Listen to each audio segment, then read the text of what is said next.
Does this surprise you? Home builder sentiment has been negative for 23 straight months. Mortgage rates just jumped back above 6.25%. And now there's a new fight over who's squeezing families out of the market. Last week, the Senate passed legislation banning institutional investors from buying up single-family homes. But here's the thing. Institutional buyers account for only about 1% of purchases nationwide. Meanwhile, the six biggest single-family rental landlords, that includes Invitation Homes and American Homes for Rent, still control more than 400,000 houses.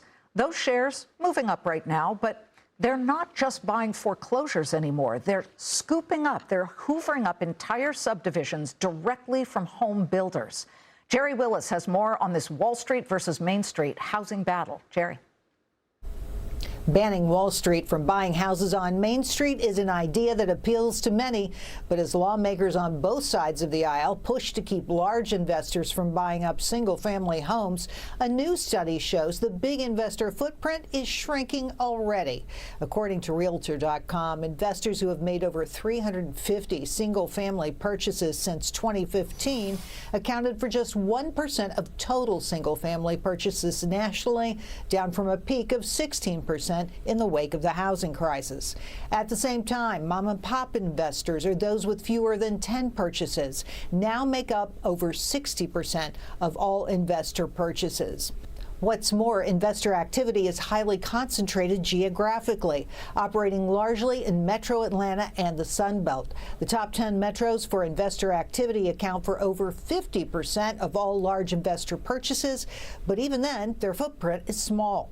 Memphis is the biggest large investor market in the country, but even there, big buyers accounted for only 4.4% of purchases in the past decade. The National Association of Realtors argues limiting large investors could help boost housing supply, but the National Association of Home Builders says its concern isn't about investors buying existing homes. It's about a provision in the Senate bill that would require newly built single-family homes constructed for rental to be sold within 7 years. Listen.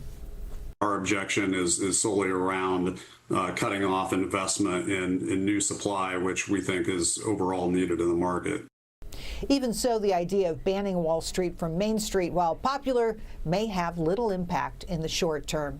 Liz, back to you. Jerry, thank you very much. And you know, so much of this swirls around mortgage rates. Well, after a brief dip below 6% in the last week of February, mortgage rates, while lower than this time last year, are creeping higher. You can see kind of oh so slightly on the far right part of this chart.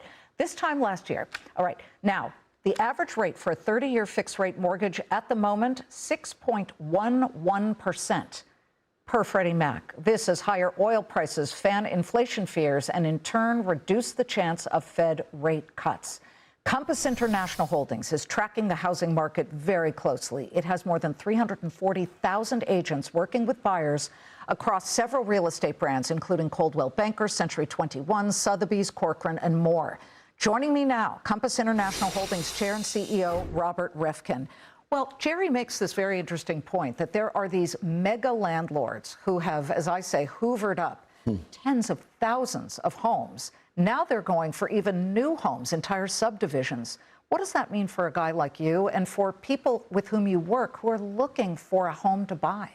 Yeah, so the individual American home buyer is competing against some of these large corporations by definition, but they only reflect 1% of overall transactions.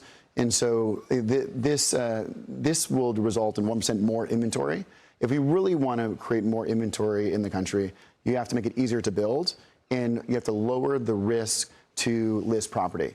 We recently launched an alliance with Redfin, where you as an individual American homeowner, you can now publicly market your home to 60 million home buyers on Redfin, Compass, and our sites without any negative insights like days on market or price drop history.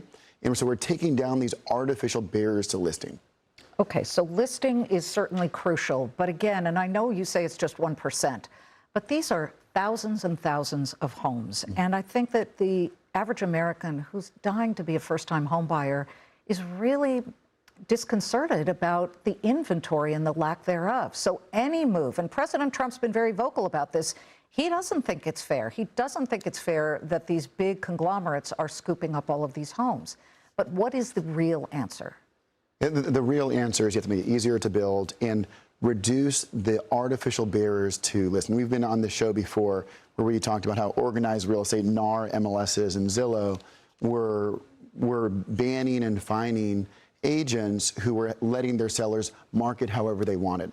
And so we've been advocating for the last year to let you market the same way that the builders do, pre-market without negative insights like days on market and price drop history. And Redfin recently, just last week, came out with a research report that said if there was no barrier to listing and negative insights on these listing pages, there'd be 6 to 12% more inventory today. Okay, so that is certainly a big step. Let's talk about rentals. Yeah. The CPI report, the most recent one, I think it was for January, came out and it said that shelter costs, and that includes rentals, up 0.2% month over month. It's not going in the right direction. Isn't that fair to say? Yeah, look, we still have an inventory problem. It's on rentals and on sales. It's on both sides we have the challenge.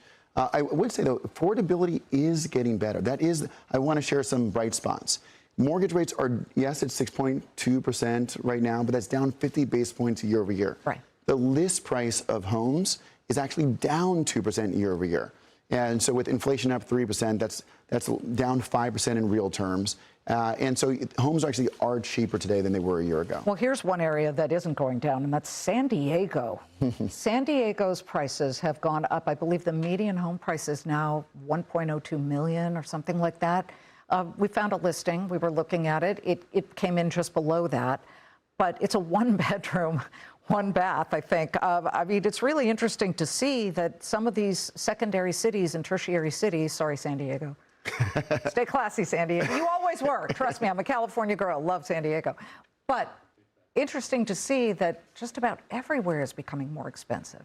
Yeah, so San Diego is rated one of the happiest cities in the United States. And they get a lot of flow over from both Los Angeles and the Bay Area. Bay Area is seeing a huge boom. When I talk to agents there, they say that AI, the wealth being created from AI is so significant that you have many people that are buying now at high prices because they want to buy in advance of the IPO for OpenAI. And that's the kind of frenzy there in activity. And so people are moving down to LA and from LA to Orange County and down to San Diego. Finally, where's the most affordable and cool place to live right now? Nashville. The most affordable and cool place is Nashville. Austin's also very cool. Yeah, but that's more expensive. But it's fine. It's down 30% since the peak. And so the market's finally coming back after about a 2-year hiatus. But Nashville's the place. Robert's the guy who knows this stuff, I guarantee you. Great to see you. Thank you very much. Robert Reffkin, make sure to tune in tomorrow for the Fox Business In-Depth primetime special, Hitting Home, Rebuilding the Dream. Cheryl Casoni takes a deep dive on all the issues affecting potential homebuyers searching for their American dream home. It airs tomorrow, 8 p.m. Eastern, only on Fox Business.